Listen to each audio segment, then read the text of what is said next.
성령님 좋은 아침입니다. 이 시간 성령님을 초청합니다. 오늘도 내 안에 오셔서 하나님을 기쁘시게 드릴 것을 소원하게 해주세요. 오늘 말씀을 통해 구체적으로 무엇을 해야 할지를 깨닫게 해주세요. 깨달은 것을 삶 속에서 실천할 수 있도록 도와주세요. 아멘.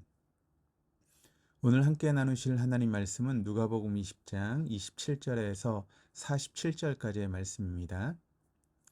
오늘 말씀은 부활 논쟁, 그러니까 그리스도와 다윗의 자손, 그리고 서기관들을 상가하라고 하는 말씀입니다. 27절입니다.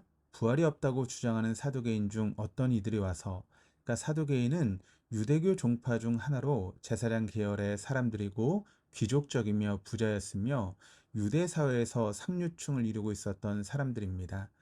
사두개인들은 바리새파 사람들과 신앙적으로 대립을 하며 부활, 영생, 천사, 영혼의 실체를 믿지 않았습니다.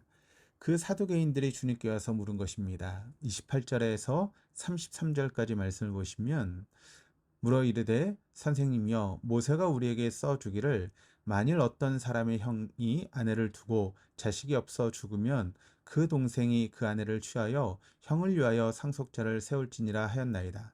그런데 칠형제가 있었는데 마지가 아내를 취하였다가 자식이 없고 죽고 그 둘째와 셋째가 그를 취하고 일곱이 다 그와 같이 자식이 없이 죽고 그 후에 여자도 죽었나이다. 일곱이 다 그를 아내로 취하였으니 부활 때에 그 중에 누구의 아내가 되리이까?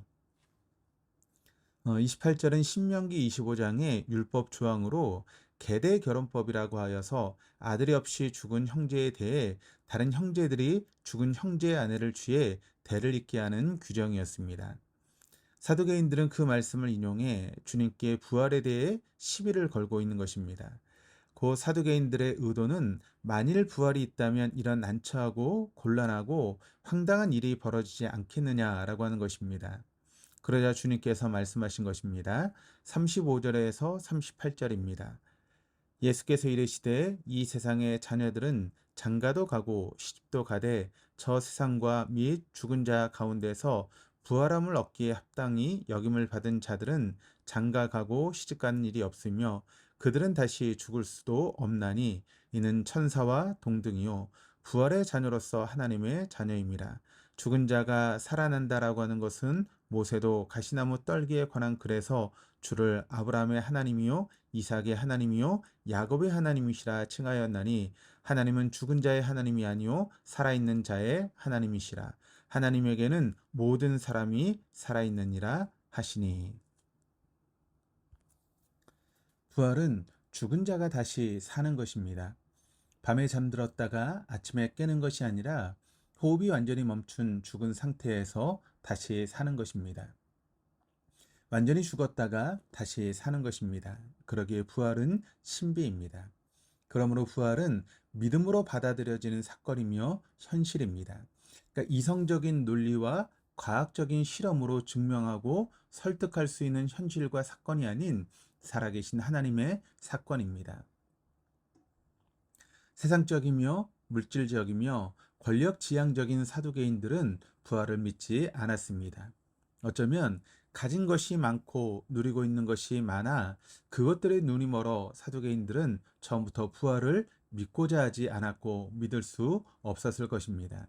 왜냐하면 부활은 영원으로 이어지는 완성으로서의 사건이지만 사두개인들에게 지금 보이고 가지고 누리고 있는 것이 영원한 것이었기 때문입니다. 부활은 우리 신앙의 완성입니다. 부활은 우리 신앙의 핵심 가치이며 참된 약속이며 축복이며 기다림입니다. 그러기에 우리에게 부활의 주 예수 그리스도 안에서 부활에 대한 신앙과 기다림이 있다는 것이 우리가 하나님의 은혜를 받은 큰 증거입니다. 그리고 우리를 기다리는 부활로 인해 우리는 끝까지 십자가의 길, 말씀의 길, 정직과 성실의 길을 가는 것입니다. 39절에서 40절은 예수님의 말씀에 대한 서기관들의 반응으로 주님을 칭찬한 것입니다. 서기관은 율법을 필사하여 복사하거나 연구하여 가르치는 율법 학자로 바리새파 사람들이었습니다. 주님께서 자기들과 대립각을 세우고 있는 사두개인들의 주장을 반박하자 주님을 배척하던 데서 주님을 칭찬한 것입니다. 그러니까 인간의 죄성의 또 하나의 실상은 자기 이득에 따라 움직이는 것입니다.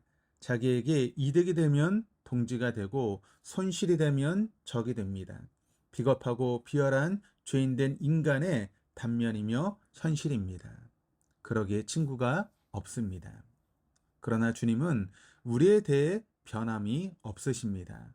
언제나 우리 곁에 계신 우리의 신실한 친구입니다. 그러기에 친구 되신 주님 안에서 신실한 관계를 다시 배워가야 하는 것입니다. 41절에서 44절은 그리스도와 다윗의 자손에 대한 말씀입니다. 예수께서 그들에게 이르시되 사람들이 어찌하여 그리스도를 다윗의 자손이라 하느냐. 시편에 다윗이 친히 말하였을 때 주께서 내 주께 이르시되 내가 내 원수를 내 발등상으로 삼을 때까지 내 우편에 앉았으라 하셨도다 하였느니라. 그런즉 다윗이 그리스도를 주라 칭하였으니 어찌 그의 자손이 되겠느냐 하시니라. 예수 그리스도는 주님이십니다. 구원의 주님은 오직 예수 그리스도 뿐입니다. 오직 예수 그리스도만이 창조와 구원의 주 만유의 주님이십니다. 부활하신 영원한 생명의 주님이십니다. 이것이 다윗의 고백이었고 제자들의 고백이었고 우리들의 고백입니다. 이 고백의 기반 위에 우리는 존재하고 부활을 기다리며 주와 함께 말씀과 함께 성도의 길을 가는 것입니다. 45절에서 47절은 서기관들을 상가라는 말씀입니다. 모든 백성이 들을 때 예수께서 그 제자들에게 이르시되 긴 옷을 입고 다니는 것을 원하며 시장에서 문안받는 것과 회당의 높은 자리와 잔치의 윗자리를 좋아하는 서기관들을 상가라. 그들은 과부의 가산을 삼키며 외식으로 길게 기도하니 그들이 더 엄중한 심판을 받으리라 하시니라. 본문에 상가라라고 하는 말씀은 조심하라는 말씀입니다. 경계하라고 하는 말씀입니다. 그리고 그들을 본받지 말라는 것입니다. 그들처럼 살지 말고 그들의 삶을 멀리하라라고 하는 말씀인 것입니다.